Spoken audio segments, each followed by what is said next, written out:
Stop lakukan 5 tindakan konyol ini jika tahu suami selingkuh, karena dampaknya akan sangat berbahaya bagi rumah tangga Bunda.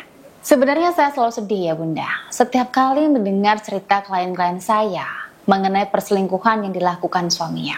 Ada yang cerita nih, suami selingkuh sama mertuanya, suami selingkuh sama pembantunya, suami selingkuh sama sahabatnya sendiri, selingkuh sama LC atau tukang pijet, suami ketahuan selingkuh dan main ranjang sama 2 wanita sekaligus. Dan cerita-cerita perselingkuhan lain yang menurut saya di luar norma hidup manusia. Dan ketika suami ketahuan selingkuh, yang terjadi pasti akan ada efek shock dalam diri istri ya. Efek shock ini akan membuat istri itu menjadi marah, kecewa, sedih berkepanjangan, stres, gak bisa tidur, dan menjadi orang yang sensitif. Bahkan si istri bisa melakukan tindakan-tindakan konyol di luar nalar suami yang bisa berdampak buruk bagi rumah tangganya. Nah, membahas mengenai emosi-emosi negatif ya, efek shock setelah suami ketahuan selingkuh itu sebenarnya butuh untuk dibersihkan loh Bunda. Dirilis, diredakan, atau dikeluarkan dari dalam tubuh si istri. Tujuannya ya agar emosi negatif ini tidak menumpuk dalam tubuh, sehingga membuat pikiran, perasaan, dan jiwa menjadi ikut negatif. Dan si istri tidak akan melakukan tindakan konyol yang bisa memperparah perselingkuhan suami nantinya. Dan biasanya nih, yang saya lakukan kepada klien yang tahu suaminya selingkuh, saya bantu rilis emosi negatifnya tersebut melalui proses buka aura. Dalam proses buka nantinya, saya bantu bersihkan dan rilis emosi-emosi negatif yang ada dalam diri si istri. Kemudian saya netralkan, saya buka, dan saya perkuat daya energi dalam dirinya agar kembali positif dan kuat. Dengan begitu, batin dan energi dalam tubuhnya menjadi positif, sehingga membuat si klien saya ini bisa lebih tenang, lebih bijak dalam menyikapi perselingkuhan suaminya. Selain itu juga, dengan memiliki orang yang positif dan kuat, mampu mengembalikan rasa sayang dan cinta suami ke istri, membuat suami meninggalkan selingkuhannya, bahkan membuat hati dan batin suami terkunci hanya untuk istri seorang. Nah, jika Bunda saat ini tahu suami selingkuh dan Bunda ingin membuang emosi negatif dalam diri Bunda, serta membuat suami meninggalkan selingkuhannya melalui ikhtiar buka aura, maka segera hubungi saya di nomor ini. Baik, kita bahas ya. Ketika si istri mengalami efek shock akibat perselingkuhan suami, maka dia akan melakukan tindakan-tindakan konyol di luar nalar suami. Dan ini bisa berdampak berbahaya bagi rumah tangganya. Salah satunya adalah suami akan semakin menjadi-jadi untuk berselingkuh. Lantas, apa saja nih tindakan konyol yang sering dilakukan istri jika tahu suaminya selingkuh? Yang pertama, melabrak si pelakor dengan meneror atau datang ke rumahnya atau ke tempat kerjanya. Ini sangat berbahaya sekali ya Bunda. Karena dengan tindakan seperti ini, maka Bunda akan diviralkan oleh teman-temannya atau lingkungan sekitarnya melalui sosial media. Bahkan tindakan seperti ini akan membuat harga diri Bunda itu terlihat lebih rendah loh. Bisa jadi banyak yang pro dengan Bunda, atau bisa juga ada yang kontra dengan Bunda dan lebih mendukung si pelakor. Bahkan nih Bunda, tindakan melabrak seperti ini akan membuat si pelakor marah dan dia semakin nekat untuk merebut suami Bunda loh. Dan biasanya mereka akan melakukan berbagai macam cara untuk memisahkan Bunda dengan suaminya. Salah satu yang paling menakutkan adalah dia menggunakan ilmu hitam atau biasanya sihir pemisah. Pastinya Bunda nggak mau kan ya? Nah, oleh karena itu sebaiknya Bunda tetap tenang dan jangan gegabah dulu ketika tahu suami Bunda selingkuh. Bunda butuh cara yang cerdas untuk bisa memisahkan suami dari selingkuhannya. Dan bukan dengan tindakan yang konyol seperti melabrak si pelakor. Tapi Bunda, saya sudah terlanjur melabrak wanita itu. Dan memang benar, saya diviralkan oleh rekan kerjanya. Bahkan di sosmed banyak yang mendukung si pelakor. Dan kini suami saya jadi semakin memuji saya. Saya harus bagaimana nih Bunda? Tetap tenangkan diri Bunda dulu ya.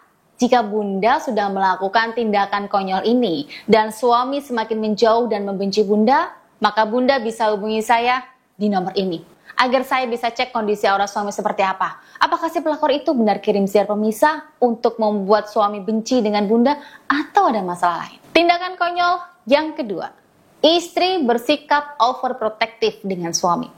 Tindakan ini sangat konyol ya Bunda menurut saya. Semakin Bunda overprotective ke suami, maka suami semakin tidak nyaman dengan Bunda loh. Sehingga berdampak, suami akan menjadi-jadi untuk menjalin hubungan dengan selingkuhannya. Ibarat kata nih Bunda, Bunda memelihara burung di dalam sangkar. Ketika sewaktu-waktu nih, pintu sangkar tersebut tidak tertutup dengan rapat, maka burung itu akan keluar dan terbang setinggi-tingginya, dan mungkin dia nggak akan kembali. Sama seperti suami, jika Bunda semakin over, semakin dikekang, semakin dikontrol sama Bunda, maka ketika suami di luar rumah, maka dia akan mendapatkan kebebasan untuk melakukan apapun yang dia inginkan, salah satunya selingkuh. Bisa jadi suami punya HP cadangan untuk berselingkuh, bisa jadi suami punya rekening baru untuk dipakai selingkuh. Jadi tindakan overprotective ke suami setelah tahu dia selingkuh itu bukan tindakan yang tepat ya Bunda, melainkan tindakan yang konyol sehingga berdampak buruk ke depannya. Tindakan konyol yang ketiga, yaitu memaafkan kesalahan suami tanpa dibarengi dengan proses pemulihan. Menurut pengalaman saya sebagai konsultan spiritual rumah tangga yang menangani masalah perselingkuhan, banyak sekali istri yang tertekan dan impulsif dengan kondisi rumah tangganya. Tekanan tersebut bisa dari keluarga, kebutuhan, dari lingkungan sekitar, sehingga membuat istri itu mau memaafkan kesalahan yang dilakukan suaminya. Sebenarnya, memaafkan suami setelah pengkhianatan itu boleh-boleh saja kok Bunda. Namun jika memaafkan tanpa proses pemulihan itu, menurut saya sangat konyol ya Bunda. Karena dampaknya bisa membuat luka yang Bunda rasakan akan muncul kembali nantinya. Nah, ketika luka batin itu muncul, akan membuat Bunda kurang percaya dengan suami. Bunda mudah emosi yang tidak terkontrol ke anak atau lingkungan, membuat Bunda tidak semangat kerjanya, dan pelayanan ke suami akan tidak maksimal, sehingga membuat suami kembali melakukan kesalahan yang sama. Sebenarnya, untuk memaafkan dan melupakan suami yang telah berselingkuh itu butuh proses yang panjang dan tidak bisa langsung seketika itu saja.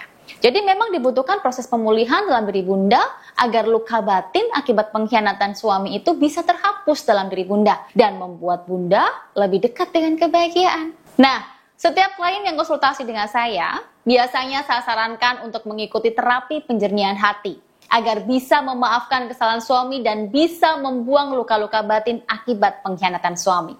Melalui proses terapi penjernihan hati ini, maka rasa sakit hati, kecewa, amarah, benci, jengkel akibat pengkhianatan suami terhapuskan dan berganti dengan rasa plong, damai, percaya diri, serta bahagia. Tindakan konyol yang keempat, yaitu menggunakan anak sebagai alasan untuk menerima suami setelah perselingkuhan. Tindakan ini menurut saya sangat konyol ya Bunda. Bunda mau memaafkan dan menerima suami setelah perselingkuhan dilakukan karena anak. Bunda di sini merasa kasihan kepada anak jika orang tuanya berpisah. Kasihan anak jika tidak punya orang tua lengkap. Kasihan anak nanti tidak ada yang memberikan nafkah untuk dia. Kasihan anak tidak memiliki sosok ayah di hidupnya. Tapi, apakah Bunda tidak merasa kasihan pada diri Bunda terlebih dahulu? Karena Bunda dikhianati oleh suami Bunda. Dan ini membuat luka batin yang mendalam di hidup Bunda loh. Tapi tahukah Bunda, membesarkan anak dari orang tua yang tidak bahagia itu akan berdampak buruk bagi psikologi anak ke depannya loh. Mereka akan beranggapan, gara-gara dia, orang tuanya tidak bahagia. Gara-gara dia, orang tuanya sering bertengkar. Dan ini akan berdampak buruk untuk masa depannya, membuat trauma-trauma dalam diri seorang anak. Jadi jika memang Bunda mau memaafkan dan menerima suami kembali setelah perselingkuhan, jangan pernah membuat anak sebagai alasan ya, tapi maafkan dan terima kembali atas dasar memang Bunda masih sayang dan cinta dan ingin memperbaiki rumah tangga kalian. Tindakan konyol yang kelima, istri sering memendam masalah sendiri tanpa mencari dukungan profesional atau konsultan. Bunda perlu tahu ya, konsultan itu sifatnya membantu loh. Bunda akan mendapatkan perspektif yang lebih objektif dan membantu proses pemulihan Bunda juga. Jika Bunda hanya memendam masalah rumah tangga Bunda sendiri, atau Bunda hanya cerita ke orang-orang dekat, keluarga, ataupun teman, mereka tidak akan pernah memberikan solusi yang baik. Tapi malah mereka hanya bisa mengatakan, sabar ya, Atau malah mereka menyalahkan suami Bunda, dan ini akan membuat Bunda semakin tidak nyaman hingga stres nantinya. Tapi jika Bunda konsultasi ke konsultan rumah tangga yang profesional, maka selain mereka mendengarkan keluhan Bunda, Bunda juga akan mendapatkan solusi terbaik dari masalah Bunda saat ini. Bahkan bisa dibantu juga caranya merilis emosi negatif Bunda dan membantu mencari cara agar Bunda bisa memisahkan suami dari selingkuhannya. Nah, seperti itu ya Bunda. 5 tindakan konyol ini sering banget saya temui dari beberapa pengalaman para klien saya yang mengetahui suaminya selingkuh. Saya berharap Bunda yang menonton video saya ini bisa lebih bijak dalam bersikap ketika tahu suami Bunda selingkuh. Atau jika Bunda masih bingung tindakan apa yang harus Bunda lakukan ketika tahu suami selingkuh dan bingung bagaimana caranya memisahkan suami dari selingkuhannya, atau bingung bagaimana caranya membuat suami sadar dan setia dengan Bunda, maka Bunda bisa hubungi saya sebagai konsultan spiritual rumah tangga di nomor ini. Karena saya siap untuk membantu memberikan solusi terbaik melalui ikhtiar batin buka aura agar Bunda bisa menjadi istri yang semakin percaya diri dan semakin bahagia. Segera hubungi saya di nomor ini untuk konsultasi secara privat dengan saya. Terima kasih sudah menonton video saya kali ini. Semoga bermanfaat dan sampai jumpa lagi di video saya selanjutnya.